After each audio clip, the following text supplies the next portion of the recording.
नमस्कार। यूपी तक के मॉर्निंग सेगमेंट सुर्खियों में आपका स्वागत है। मैं हूं आपका संतोष। हम बताएंगे वो खबरें जिनका है आपसे सरोकार। तो शुरुआत एक अच्छी खबर से। अच्छी खबर इस लिहाज से कि उत्तर प्रदेश की राजधानी लखनऊ साफ सफाई के मामले में लगातार नए कीर्तिमान स्थापित कर रही है। इंदौर को भले ही देश का सबसे साफ शहर कहा जाता हो, लेकिन इस दौर में लखनऊ बहुत तेजी से आगे बढ़ रहा है। हाल ही में हुए सर्वेक्षण में साफ हुआ है कि डोर टू डोर कलेक्शन और विजिबल क्लीनलीनेस एक मानक है कि किसी भी शहर में किस तरीके की साफ सफाई दिखाई पड़ रही है। एक सफाई दिखाई पड़ती है और दूसरी कूड़ा निस्तारण। ये दो मानक बहुत अहम हो जाते हैं और इन दोनों ही मानकों पर लखनऊ, और यूं कहा जाए कि उत्तर प्रदेश शासन के प्रयास साफ नजर आ रहे हैं। इस मामले में विजिबल क्लीनलीनेस में यूपी 7वें रैंक पर पहुंच गया है। यूपी 7वें रैंक। इससे पहले यूपी की अगर बात करें तो कूड़ा निस्तारण की भी बात होगी। डोर टू डोर कूड़ा कलेक्शन में यूपी 11वें स्थान पर पहुंचा है। धीरे धीरे व्यवस्थाएं सुधर रही हैं। डोर टू डोर कलेक्शन में घरों से कूड़ा लिया जा रहा है, इकट्ठा किया जा रहा है और फिर उसको निस्तारित किया जा रहा है।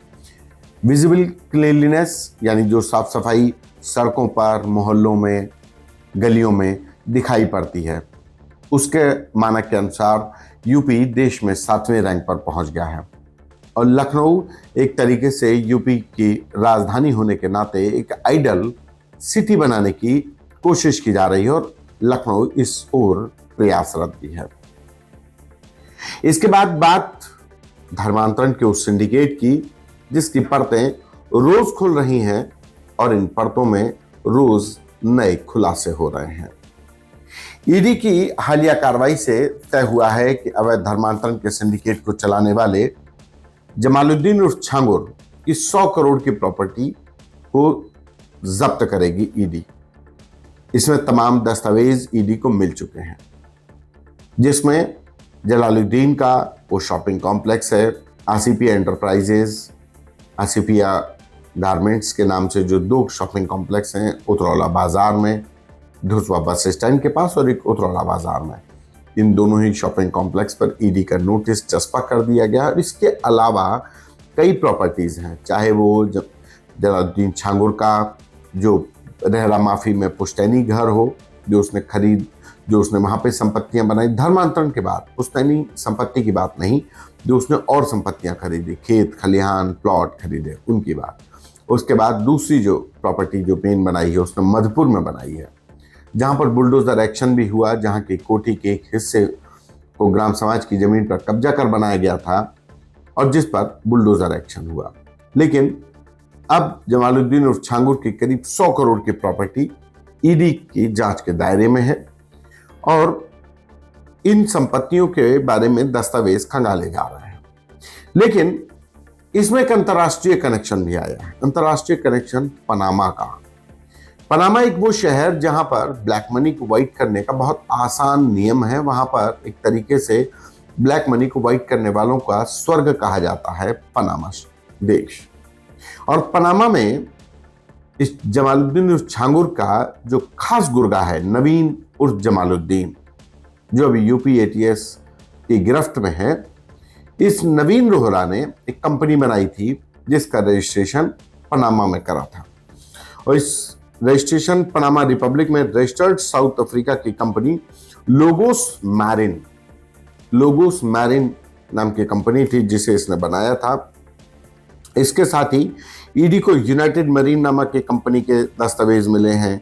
यूएई के एंट्री से जुड़ा एक परमिट मिला है जिसमें जमालुद्दीन छांगुर वहां पर जाने का जो परमिट होता है। इंटरनेशनल कंपनियों से जो ट्रांजैक्शन, कृष्णा इंटरनेशनल एक कंपनी आई है, कृष्णा एक इंटरनेशनल कंपनी के भी दस्तावेज मिले। अब ये कृष्णा इंटरनेशनल किसकी है, किसके नाम पर बनाई गई, ये जांच की जा रही है।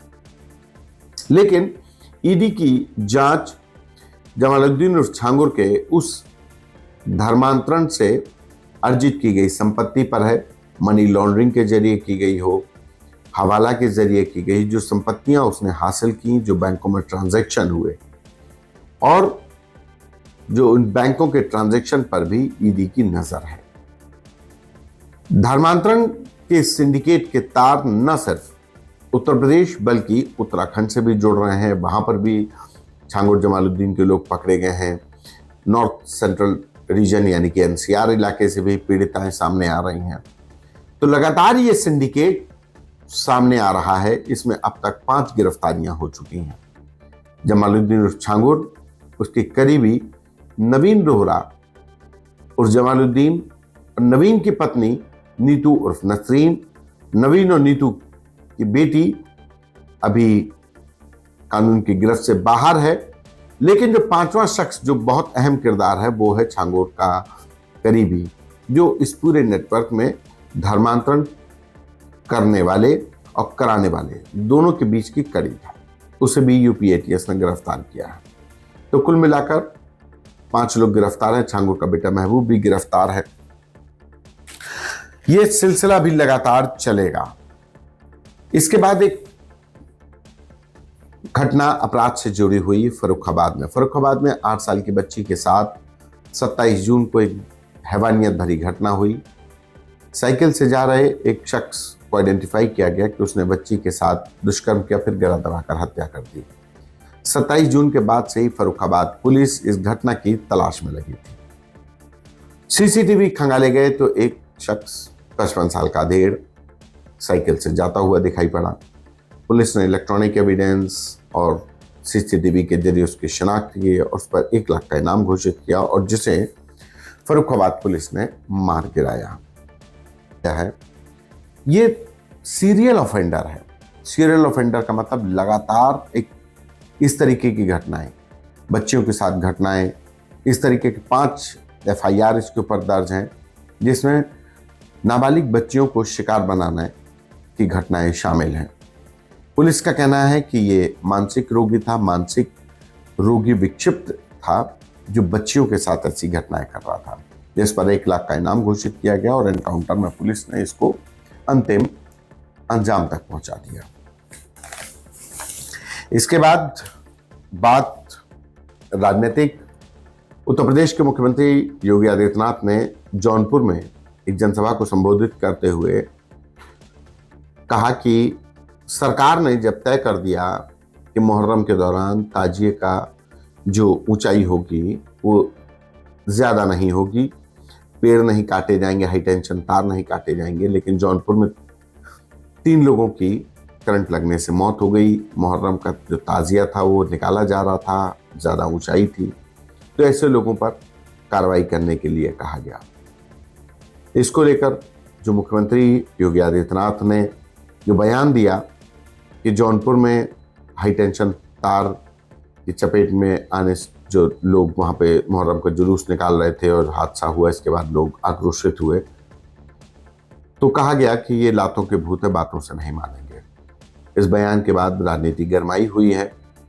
समाजवादी पार्टी, कांग्रेस हमलावर है, लेकिन इतना ज़रूर है कि मुख्यमंत्री योगी आदित्यनाथ ने मुहर्रम की शुरुआत से पहले ही जो मानक तय किए थे कि एक हाइट से ऊपर ज़्यादा ऊंचे ताजिया नहीं होंगे, पेड़ नहीं काटे जाएंगे, हाई टेंशन तार या बिजली के तार नहीं काटे जाएंगे, क्योंकि मुहर्रम के जुलूस के कारण किसी इलाके की बिजली आपूर्ति को बाधित नहीं किया जा सकता। उसके बाद अगर ऐसी घटनाएं हो रही हैं तो उन पर कार्रवाई की जाए। और यही मुख्यमंत्री योगी आदित्यनाथ ने जौनपुर में अपनी जनसभा के दौरान साफ कर दिया कि सरकार का एजेंडा क्लियर है, नियम कायदे कानून से सब कुछ होगा। तो आज सुर्खियां में इतना ही। दीजिए मुझे इजाजत। नमस्कार।